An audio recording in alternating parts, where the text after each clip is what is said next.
Hey everybody, how's it going?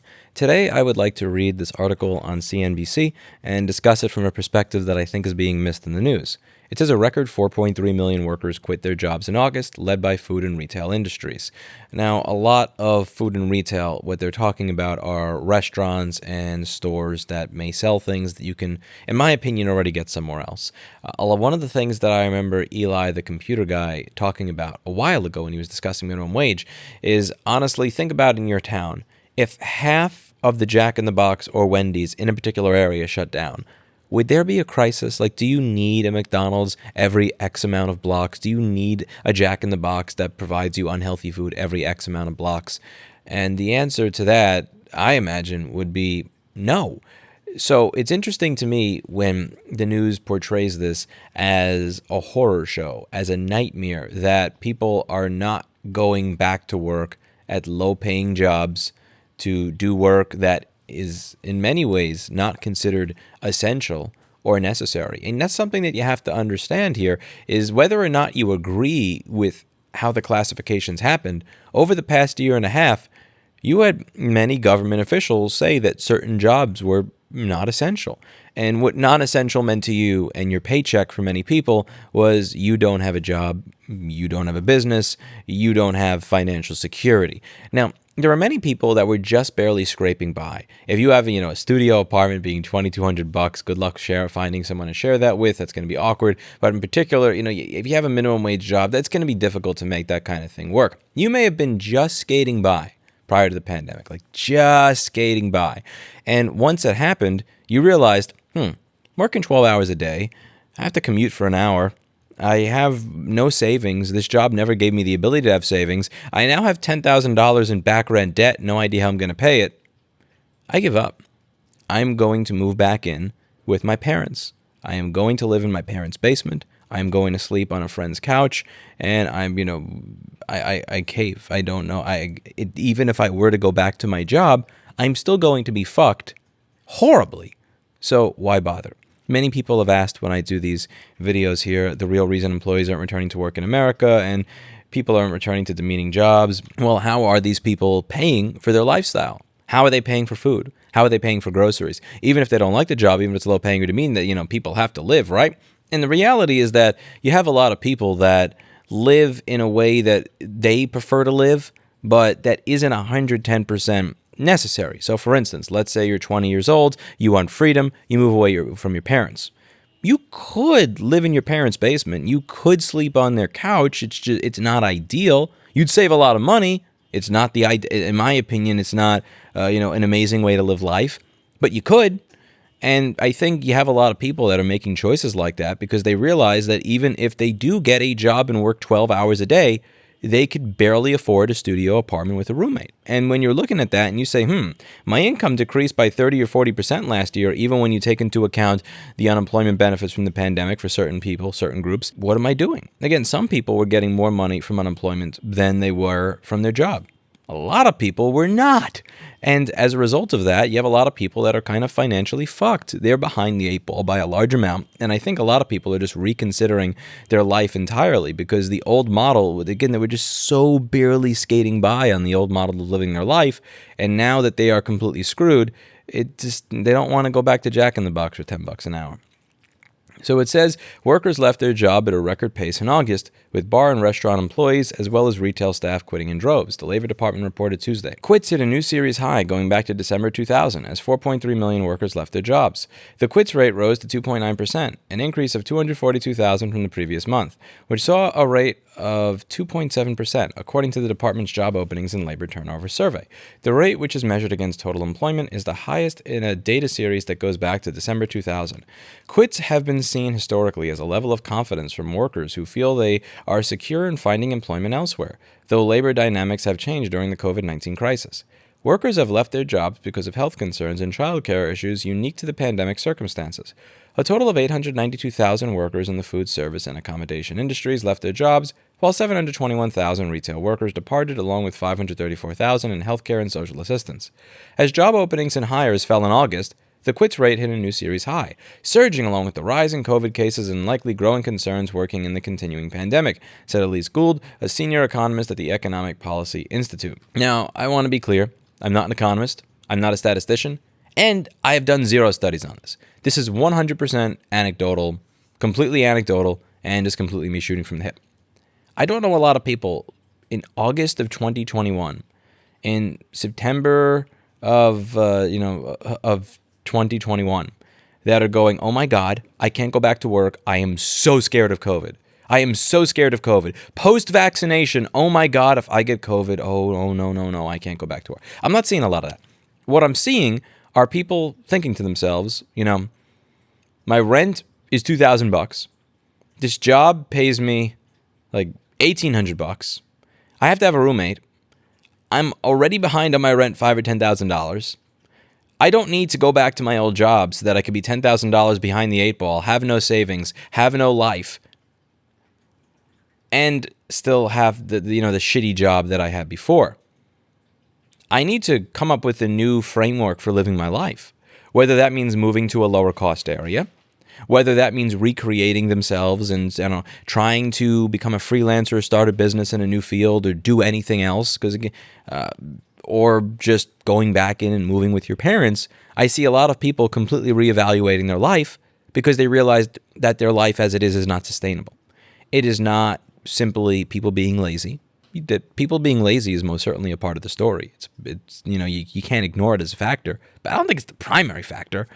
I think it's far from being the primary factor. I think people are just realizing that they are hopelessly fucked, and that little carrot that used to be dangled in front of them is getting further and further away. People are willing to crawl through the Shawshank Redemption sewer of shit. I crawled through a Shawshank Redemption sewer of shit because I saw Zihuatanejo on the other side of it. I was willing to do that. And many people are willing to crawl through a Shawshank Redemption sewer of shit when they see Zihuatanejo in the distance. The further away Zihuatanejo gets, the less likely people are to just want to crawl through the sewer of shit. And let's be real. Let's be honest here. I worked at a restaurant, admittedly for 30 minutes. I got fired. I was the world's shittiest waiter when I was a teenager. And I also worked retail for quite a while. It says food and retail industries. I mean, these jobs are shit. I mean, I'm just going to be honest. Like I worked at Model Sporting Goods for 1.5 years. Can anybody who works in retail honestly tell me that it's just the most exciting, amazing, rewarding, brain-stimulating work that you've ever done, like putting price tags on stuff and getting yelled at by a manager because you didn't put out the merchandise to standards as you make $6 an hour? Like, it's not amazing work. And this is probably going to be a little controversial, but be honest. In your town, if 50% of the unhealthy, shitty, paying minimum wage restaurants went away, would that honestly destroy the world? Think about it. Like, if half of the Jack in the Boxes in the country were just gone tomorrow, how bad would that be?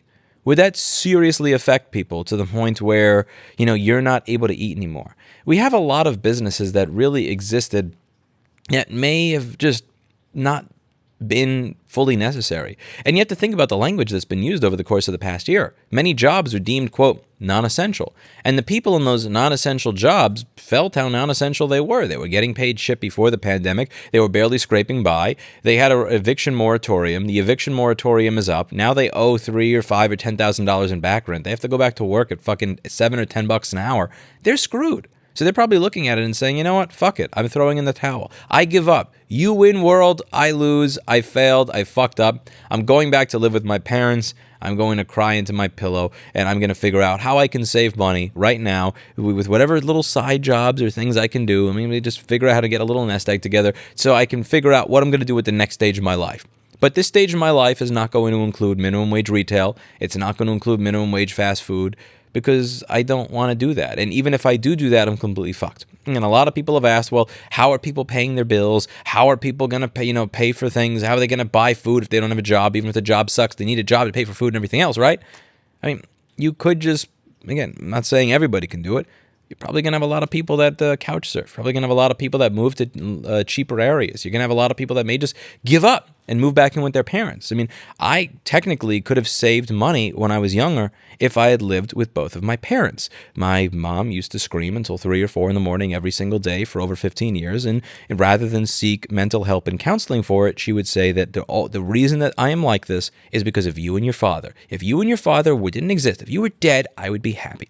And I decided I didn't want to fucking live like that. So I saved away as much money as I humanly can. My grades suffered for it. I saved away as much money as I could so that I could move, or my dad and I could get an apartment together. And then I moved to someplace else. Now, again, that required a lot of extra work. It required a lot of extra bags under my eyes. It required a lot of extra stress, gray hairs, but it was worth it to me. Now, I technically did have the option, at least until my mother had self-terminated, to live with her. I did have the option to live at home. I just really fucking didn't want to. But I wonder, again, if the deck were stacked against me to the point where and right back then I managed to find a $400 a month apartment that I was able to live in for a short period of time, even if it had termites in it. If the deck were stacked against me to the point where I had $5,000 or $10,000 in back rent debt, a studio apartment was $2,200 to $3,000, and minimum wage was $12 or $15, depending on where you live, maybe I would have stayed in the shit situation. And maybe that would have meant, one less job. I think a lot of people have lives that are slightly more independent than they could be if they decided to live less expensively, although that may not be preferable for them. And they may be deciding to live less expensively. They may just be saying, listen, I didn't want to live in my parents' basement. There's a stigma associated with it, but fuck it. I'd rather do that than work 14 hours a day and not be able to pay my bills. Again, whether or not this is the right path to take, I'm not going to say, but a lot of people are probably doing that. I don't think that there are people, or at least mass droves of people, because again, there's social media, there's Reddit, and then there's reality. I don't think that vast droves of people in October of 2021, post-vaccination, are going, oh my God, I'm not getting a job. I'm not going to go out to work because I'm scared of COVID, and COVID may kill me, and I'm not going to go to, I just don't think that's why, people in their 20s and 30s are not going back to work. They're looking at the cost of housing. They're looking at the cost of an apartment. They're looking at the cost of cars. They're looking at what their job pays, and they're just throwing up their hands and saying, fuck this. And, I'm not saying that's a good thing for society. I'm not even saying that's a good thing for them, nor am I saying that they should do it. I'm just saying that that's reality, and it's kind of hard to blame people for doing that or thinking that way when you see the way things are. I've been looking at Zillow since 2016 or 17. In 2016, I made a decision to fix my credit and work on it so that I would be able to purchase a home, and I did manage to get a credit score that was over 800. It took a lot of work, a lot of effort to get that done, and it's just really interesting.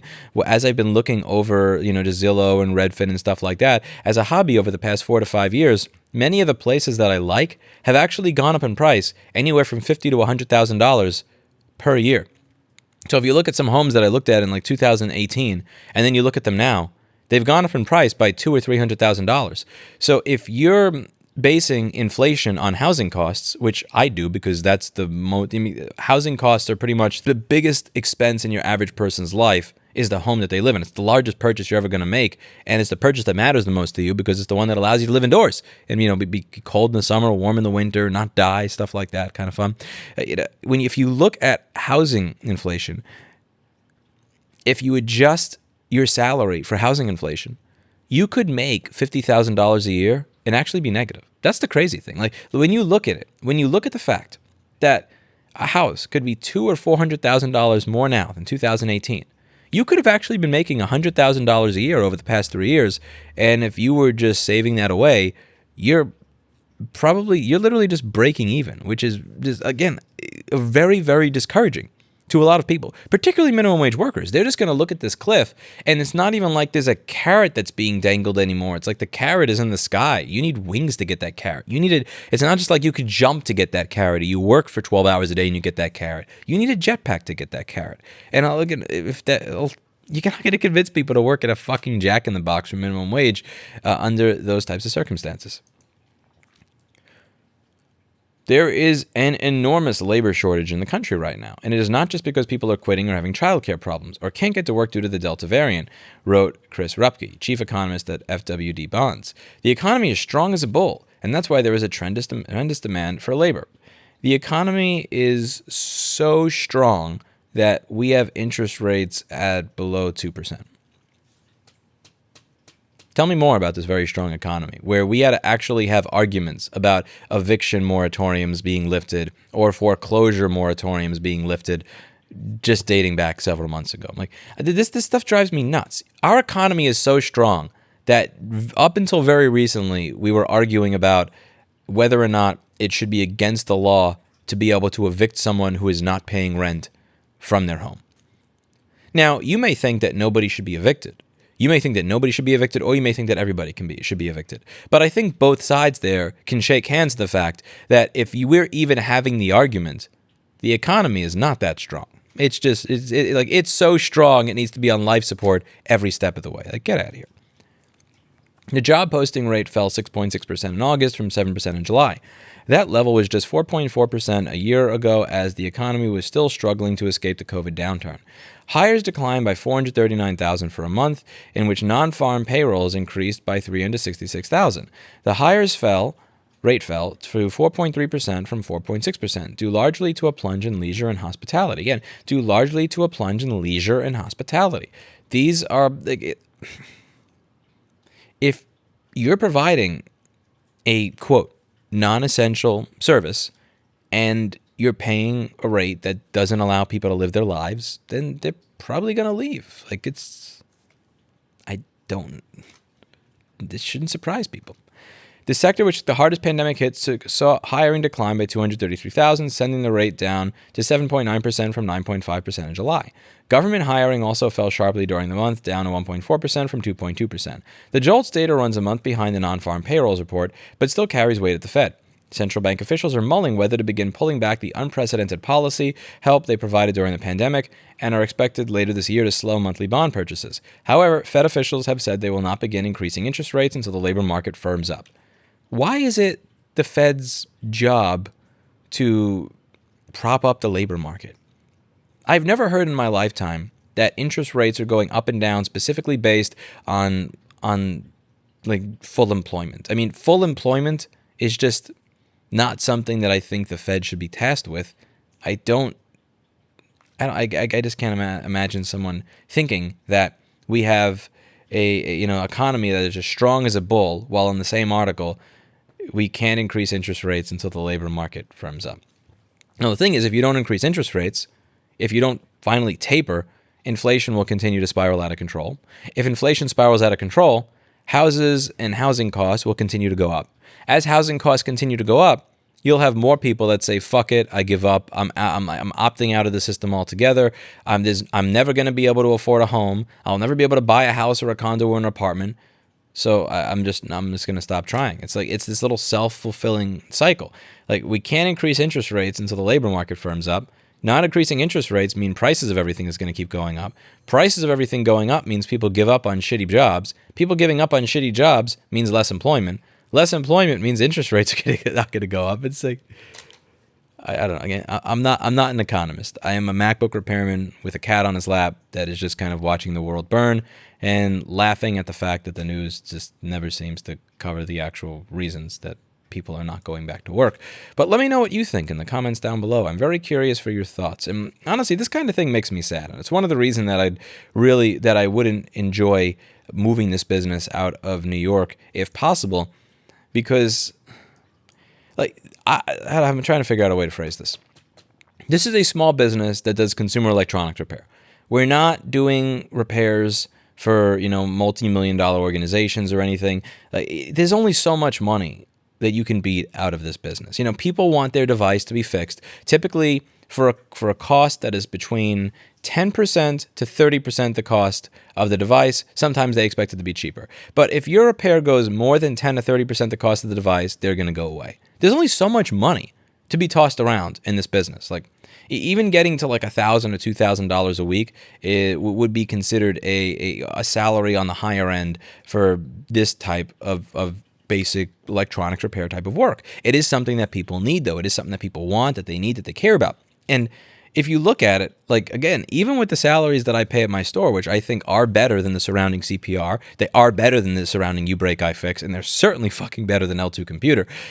When you look at it, like, A studio apartment in Brooklyn at $2,200. When you look at the cost of groceries and everything else, that money doesn't really even go far. Even if you're actually paying a considerably over minimum wage, even if you're paying somebody $1,000 or $1,500 a week or something, it really just like it doesn't go far anymore. Even if you're paying people $2,000 a week, it doesn't go far right now. And I think you're gonna see not just a lot of employees throw in the towel. I think you're gonna see a lot of businesses throw in the towel. They're gonna say, "Listen, I look at my numbers, and my numbers are still viable, but the rest of the world seems to be going crazy." And we have to wait until the rest of the world is no longer going crazy before we can be viable again. And it's very sad. I think you're going to see the death of a lot of small businesses. Like I feel bad about it, but I don't know how to fix the fact that a studio apartment in a shitty neighborhood is $2,200 and that a decent apartment in New York City is $3,000 to $4,000. I don't know how to fix that. And I don't feel like it's my job as a small business owner to be tasked to fix that before I start a business.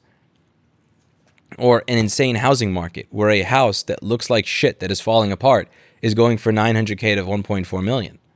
Like, I can't fix that. I can't triple the profitability of my business so that I could pay all of my employees $3,000 to $4,000 a week simply because the world has lost its mind. But the world has lost its mind. Let me know what you think in the comments down below. That's it for today. And as always, I hope you learned something from my rambling as I read an article. That's a good Clinton. Can you guys hear that? He's purring.